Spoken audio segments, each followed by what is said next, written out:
Good morning mga mare! Umaga na. Yan, naglalambingan na kami ng aking baby. Oh, kiss-kiss muna siya ni mama. Ang tindi nga ng init. Ayan. Maganda na yung panahon. Merong bata na nakilam ng cellphone ko. Ayan, nagpapakute siya. Magbibideo sana kasi ako dyan. Ayan, nakita niya yung sarili niya. Ayan, naglalaro. Maya-maya na nga kinuha ko ni cellphone kasi naglalaro na siya doon. Ayan, yung nalibang na siya. Ayan na nga, mag-umpisa na ako magugas ng plato.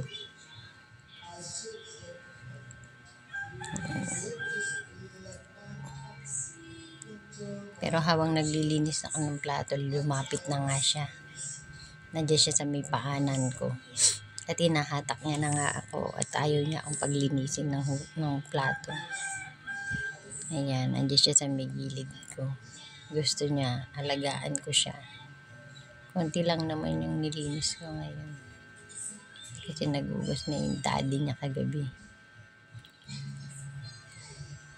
Dahil dito kasi ako magbabalaw ng mga damit niya.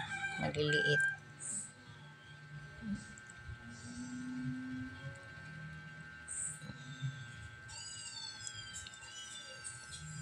Ibababad muna natin yung matigas pa.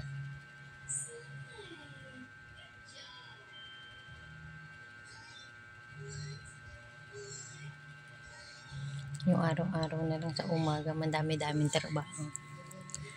Tapos may alaga ka pa, may tindahan ka pa. Tulad yan, magpapasokan na naman. Ito na nga siya, diba? Sabi sa inyo, nandun siya sa may paanan ko, nagbubugnot siya. Gusto niya magpaarga yan, sinundan niya pa sa may tindahan. Naglagay nga pala ako ng tubig dyan sa rep. Na rin pala akong tindang mga tinapay.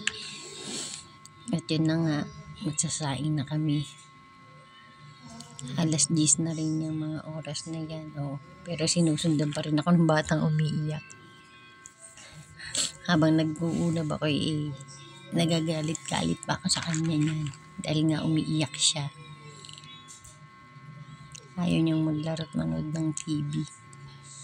Ayan, nagtakal na ako ng 3 para sa aming tanghalian. Pupunasan ko muna nang maisalang ko na. Pero yun pa rin yung bata. Nandun pa rin sa may baba. Ito nga pala yung ulam ko, paa. Ititinola ko yan. Nilinis ko na rin yung kanyang mga dede. At susunod ko na linisin ito sanang CR. Kaya nga lang umiiyak naman tong bata at ayaw. Siguradong susunod siya dyan sa akin sa loob pag nilinis ko yan. Pati siya maglilinis din dyan sa loob ng CR. Ito na nga. At ayusin ko na muna yung mga lalabhan namin. Ihiwalay ko na yung mga puti, decolor. At yung mga short sa mga damit. Ganyan ang ayun na nga siya, naglalaro. Okay lang sana na malikot ganyan wag lang umiiyak. Lalo na rin at wag mag-aasakit, di baling malikot. Wag lang may sakit ang bata. Yan, diba? Ito, may bumili nga pala. Pinasok ko muna yung cellphone at meron pa siyang listahan. Pero yung hinahanap niya kasi ibang kulay. Ayan. Wala nga pala yung dabdaw na pink. Milo at cream silk lang ang naibigay ko sa kanya dahil ngayon nasa listahan niya wala. Ang gusto daw ng nanay niya is pink. Ngayon sabi ko balik na lang siya pag gusto ng nanay niya at ayaw. Sukay ko din yan doon sa aming kabilang kanto. Pumupunta siya dito. Shout out nga pala kay Ate Grace. Apo yan ni Ate Grace. na aking suki. Ito na nga, 500 ang pera niya at susuklian ko muna. Itong ang batang maliit na to, pinakilaman na naman yung tinda kong Band-Aid. Kaya nga yung mga gara-gara po kailangan nakataas at nililikot niya talaga. Hindi mo naman din siya mabawalan dahil nga bata. Hindi niya pa naman din alam yung mga ginagawa. Ito nga't katabi ko nga at nagkukulit. Ayan, kasi mangot, mula lumabas na lumabas sa akin. Ito na nga, fast forward, nakapaglaban na ako ng mga damit niya. Ayan, tinutulungan ako. Inaabutan niya ako ng mga hanger habang hinahanger ko yung mga sando niya. Minsan naman matutuwa ka naman. Ito na nga, yan. Ayaw na naman magpababa. Habang nagluluto kami ng ulam, ayan.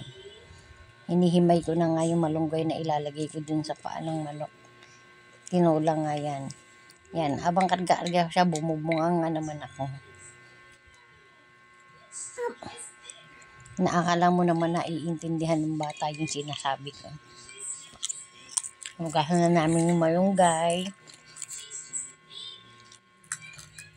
Ilalagay namin yan sa aming tinola. Tinolang paa ng manok. For today's ulam. Ayan na nga. Paluto na nga siya. Ilalagay na lang namin yung malunggay. At luto na. Kakain na kami ng tanghalian ni Lotay. Sarap. Fast forward na. Nakakain na. Yan na. Nakatulog na. Ito na nga. Gising na naman. Malikot na naman ang bata. Pero tapos naman na kami sa mga trabaho. Kaya aalagaan na lang siya. Yan lang po. Maraming salamat.